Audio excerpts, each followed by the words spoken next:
Per Guida ai Campionati siamo con Gloria Cazzaro. Gloria, 3-0 oggi, la tua prestazione. Sì, oggi è andata bene, il 3-0 ci va più che bene.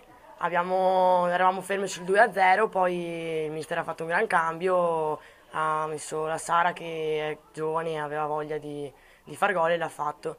Per me la partita è andata bene, ho cominciato subito bene, una bella parata, poi sì, qualche cosina ancora da mettere a posto, ma per il resto mi sembra un'ottima prestazione. Volevamo proprio parlare di quella prima parata, unico intervento, diciamo, poi ordinaria amministrazione. Sì, l'unico intervento che è andato decisamente bene, bisognava farlo, se prendevamo gol era più difficile, sarebbe andata difficile la partita, però c'ero e è andata bene.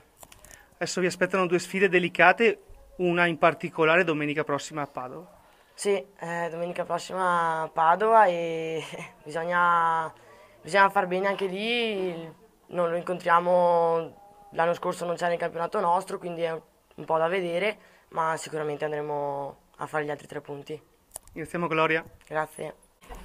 Siamo ora con Sara Bottoli. Sara, gol all'esordio, meglio di così non poteva iniziare per te. Sì, veramente questo gol mi serviva molto per darmi molta fiducia, far credere in me stessa e spero sia l'inizio di una lunga serie e spero di fare il meglio possibile per la squadra. Oggi è subito concentrate, siete andate subito sul 2-0, poi alla fine quando sei entrato te il terzo è stato un prodigio. Sì, è stata una partita comunque combattuta perché la squadra avversaria aveva un attacco comunque molto buono, ma noi siamo riusciti a tenerle e sì, una partita buona. Ringraziamo Sara Bottoli. Grazie, ciao.